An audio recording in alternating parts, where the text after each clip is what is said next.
Hello friends, गिरी mission channel में हम आप सभी मित्रों का हार्दिक अभिनंदन करते हैं, स्वागत करते हैं।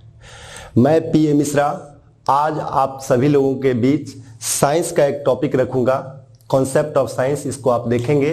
कहते हैं कि science is a systematic knowledge. First concept आया कि साइंस एक तरह का सिस्टमेटिक नॉलेज है। सिस्टमेटिक नॉलेज, सिस्टमेटिक नॉलेज का क्या मतलब होता है मित्रों? सिस्टम से हम चीजों को यहां सीखते हैं। सिस्टम कहने का मतलब हुआ, यहां से ध्यान दें, अगर हमें ये टॉप है तो टॉप तक अगर पहुंचना है तो पहले सीढ़ी पे पहले जाएंगे, फिर सेकंड पे, फिर थर्ड पे, फिर फोर्थ पे।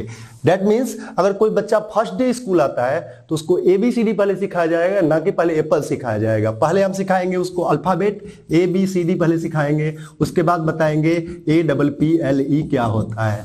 यही साइंस है। साइंस कहता है कि चीजों को सिस्टमेटिक सीखिए, सिस्टमेटिक सीखिए, उसके बाद उसका ऑब्जर्वेशन देखिए। ऑब्जर्वेशन उसका क्या है? ऑब्जर्वेशन कहने का मतलब हुआ जो किताब में जो चीजें लिखी हुई ऑब्जर्वेशन है। दैट मीन्स न्यूटन ने थर्ड लॉ में क्या कहा? Action is always equal and opposite reaction. हमने क्या किया?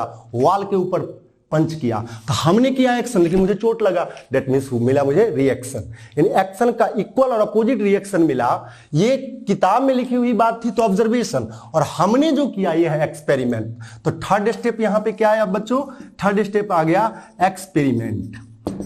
और फोर्थ स्टेप में हम लोग कहते हैं कि कंक्लूजन कुछ ना कुछ निकला, और इसी कंक्लूजन के द्वारा हम चीजों को समझते हैं। यानी साइंस में जो भी चीजें हैं वो ऑब्जर्वेशन है, किताब में लिखी हुई चीजें, उसको हम एक्सपेरिमेंट करते हैं, और एक्सपेरिमेंट में अगर सही पाई जाती है तो कंक्लूजन के आधार पे हम लोग कहते हैं that is a concept, that is a knowledge.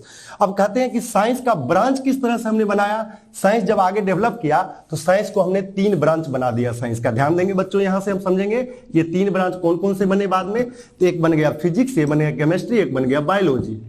अब इसको समझे जरा, फिजिक्स, केमिस्ट्री और बायोलॉजी। फिजिक्स में चीजों को हम क्या कहते हैं? सपोज कीजिए ये हमारे हाथ में क्या है, ये जो है फिजिक्स के नजरिए से ऑब्जेक्ट है। फिजिक्स के नजरिए से क्या है? ऑब्जेक्ट है बच्चों। और केमिस्ट्री के नजरिए से क्या है? तो केमिस्ट्री के नजरिए say that is matter. Chemistry में हम इसी चीज को क्या कह देंगे? मैटर कह देंगे। और बायोलॉजी में जब आएंगे तो इन्हीं चीज को क्या कह देते हैं? थिंग्स कहते हैं। बाद में कहते हैं थिंग्स 2 तरह के होते हैं। There are 2 types of thing, living thing and non living thing. There are 3 types of matter on the basis of state, solid, liquid and gas. There are many types of object, some object are in motion, some object are in rest. Suppose I am in rest, suppose earth are in motion. तो कुछ object rest में होती है, कुछ object motion में होती है। कहने का ये मतलब हुआ कि साइंस में इसी चीज को हम ऑब्जेक्ट भी कहेंगे, मैटर भी कहेंगे और थिंग्स भी कहेंगे। मतलब चीजें नहीं बदल रही है, बस नाम बदल रहा है। ठीक उसी तरीके से जैसे हमारे यहाँ एक बच्चा जन्म लेता है, कृष्णाष्टमी के दिन लेता है, घर में सबसे छोटा है, उसका नाम छोटू भी हो सकता है, कृष्णा भी हो सकता है। एक चीजों का 2 से ज्यादा भी नाम हो सकता है। वही चीज है कि इसको हम कहीं पे ऑब्जेक्ट कर रहे हैं, कहीं पे मैटर कर रहे हैं, कहीं पे थिंग्स कर रहे हैं। अब थोड़ा सा और अंदर चलते हैं और कॉन्सेप्ट देखते हैं कि आखिर ऑब्जेक्ट, मैटर और थिंग्स ये कैसे बने हुए, कैसे होते हैं, और इसके बाद इसका क्या मैकेनिकल बिहेवियर इसका क्या है। सपोज कीजिए ये जो है ये हमारे पास एक ऑब्जेक्ट है, तो ये किससे बना हुआ है? They are made by tiny particles, ये स्मॉल पार्टिकल्स से बने हुए हैं। दिस पार्टिकल्स को हम क्या कहेंगे? बहुत ही स्मॉल पार्टिकल है। कितना छोटा है? तो आटे के एक दाना जैसा। That is known as molecules. इसको हम कहेंगे मॉलिक्यूल्स कह देंगे। अब मॉलिक्यूल्स इतना छोटा होता है खुली आंखों से दिखता नहीं है, तो उसको देखने के लिए हम लोग माइक्रोस्कोप का यूज करते हैं। बाद में पता लगा नहीं भाई, मैटर जो है वो तो बना होता है मॉलिक्यूल्स से। लेकिन 1803 में इंग्लिश मैथमेटिशियन थे जिनका नाम था डॉल्टन साहब ने क्या कहा कि मैटर तो बने होते हैं मॉलिक्यूल्स से, और एक मॉलिक्यूल्स के अंदर इनफाइनाइट नंबर ऑफ एटम्स होते हैं। दैट्स मीन मॉलिक्यूल्स नहीं दिखता तो एटम तो बिल्कुल भी नहीं दिखेगा। यानी अगर हम ये मॉलिक्यूल्स अगर इसको अगर मान लें, इतना बड़ा होता नहीं है, होता बहुत ही छोटा है, लेकिन समझने के लिए हम इतना बड़ा इसको बना दिए। ये अगर मॉलिक्यूल्स है तो ये और भी छोटे छोटे पार्टिकल्स से बने होंगे। That is known as atom. इस पार्टिकल्स का नाम रखा गया एटम। तो हम लोग बच्चे समझ गए कुछ बातों को। क्या समझा हमने? कि मैटर बना होता है मॉलिक्यूल्स से, यानी matter is a group of molecules and molecules is a group of atom. That is a concept of atom and molecules. Atom के अंदर अगर हम लोग चलते हैं तो कहते हैं एटम फिर किससे बना हुआ है? बाद में जो साइंटिस्ट हुआ 1803 के बाद के जो साइंटिस्ट हुए, जैसे कि 1897 में एक साइंटिस्ट और आए जो जे थॉमसन साहब आ गए। ये जे थॉमसन साहब ने कहा कि एटम के अंदर एक और पार्टिकल्स होता है जिसका नाम इन्होंने दिया इलेक्ट्रॉन नाम दिया। तो बच्चों हम लोग कंफ्यूज ना हो जाए, इसको ट्रिक से हम लोग याद रखें कि एटम जो होते हैं, एटम के अंदर 3 पार्टिकल्स होते हैं, यानी atom is consist by 3 types, 3 different kinds of particle. और उस पार्टिकल्स का नाम याद रखने का तरीका है, ये क्या है, पेन। पेन के स्पेलिंग बस याद रखो, PEN। P से प्रोटॉन, E से इलेक्ट्रॉन, N से न्यूट्रॉन। 3 पार्टिकल्स होते हैं एटम के अंदर, इलेक्ट्रॉन, प्रोटॉन और न्यूट्रॉन। कैसे याद रखोगे, पेन के स्पेलिंग याद रखो, P से प्रोटॉन, E से इलेक्ट्रॉन, N से न्यूट्रॉन। P से जो प्रोटॉन होता है, प्रोटॉन का बिहेवियर पॉजिटिव होता है, इलेक्ट्रॉन का बिहेवियर निगेटिव होता है, न्यूट्रॉन का कोई बिहेवियर नहीं होता, इसलिए इसको कहते हैं चार्जलेस। ऐसे आप समझो, समाज में 3 तरह के लोग होते हैं, कुछ अमीर होते हैं, कुछ गरीब होते हैं, कुछ न्यूट्रल होते हैं। ऐसे भी समझिए, कुछ ऐसे लोग होते हैं, इंसानों की अगर बात करें तो कुछ पुरुष होते हैं, कुछ महिला होते हैं, कुछ ऐसे होते हैं जो पुरुष और महिला दोनों मिला के आप कह सकते हो। तो इस तरह से ये कॉन्सेप्ट है, एटम को एक सोसाइटी की तरह समझो। एटम को ऐसे मत समझो कि दिखता नहीं वो भी बिकता है। आपने एयर को देखा, नहीं देखा, फिर भी उसको महसूस करते हो। उसी तरीके से एटम को आप देख नहीं पा रहे हो, फिर भी उसको फील करो कि atom is types of society in which 3 kinds of particle lies, that's mean proton, electron और न्यूट्रॉन। 3 काइंड्स ऑफ पार्टिकल इसके अंदर लाई करते हैं। अब ये तीनों पार्टिकल का डिस्कवरी किसने किया, इसके लिए ट्रिक है बच्चों, याद दोगे। नाचते तो सब है, लेकिन जो ईंट पर नाच ले उसी को कहते हैं, उसका ट्रिक बन गया ईंट पर नाच। यानी नाचना कहाँ है, ईंट पर। तो ई से इलेक्ट्रॉन, ईंट में आ गया ई से इलेक्ट्रॉन बना दो, ए से अराइवल बाई कहो या आया कह दो। तो ई से हो गया इलेक्ट्रॉन, ए से हो गया अराइवल बाई, टी से हो गया थॉमसन।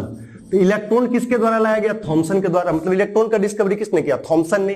पी से प्रोटॉन, ए से आया, आर से रदरफोर्ड के द्वारा।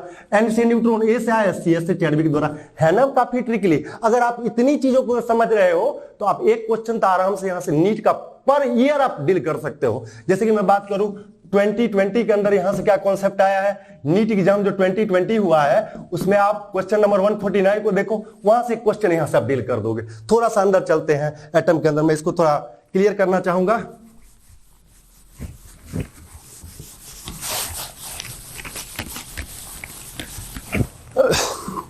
सपोज ये एटम है, सपोज कीजिए। तो एटम के अंदर हमने कितने तरह के पार्टिकल्स पढ़ा, 3 काइंड्स ऑफ पार्टिकल। तो एटम के जो सेंटर में जो होता है, एटम का जो सेंटर होता है वो बहुत स्मॉलेस्ट वो एक स्फीयर होता है, और वहां पे हमारा प्रोटॉन और न्यूट्रॉन लाई करता है, और बाहर में आउटर पे इलेक्ट्रॉन होता है। मतलब ऐसे समझो, ये एटम का न्यूक्लियस है, न्यूक्लियस के अराउंड में हमारा जो इलेक्ट्रॉन रिवॉल्व कर रहा है। सम इलेक्ट्रॉन यहां रिवॉल्व करेंगे, सम थोड़ा हटके। मतलब जैसे कि ये सन था, सन के बगल में हमारा देखते हैं कि वहां पे मेरा मरकरी है, फिर मरकरी के बाद हमारा जो है वीनस है, फिर अर्थ है। तो सबका अलग अलग ऑर्बिट है। जिस पाथ पे इलेक्ट्रॉन रिवॉल्व करते हैं उसको ऑर्बिट कहते हैं। और किसी भी न्यूट्रल एटम के अंदर जितने इलेक्ट्रॉन होते हैं उतने ही प्रोटॉन होते हैं, उसी को एटॉमिक नंबर कहते हैं, that is denoted by Z.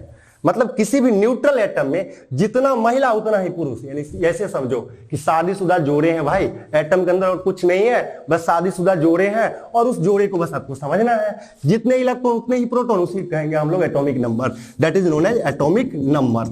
और थोड़ा सा एक और कॉन्सेप्ट हम लोग लेते हैं कि मास नंबर क्या होता है। मास नंबर किसी भी एटम के अंदर का जो मास नंबर है उसको डिफाइन करने के लिए total number of nucleon inside the nucleus of atom are known as mass number of atom, that's been denoted a equal to होता है P प्लस एन। अच्छा, P तो Z के बराबर है, तो A बराबर ऐसे भी लिख सकते हैं Z प्लस एन।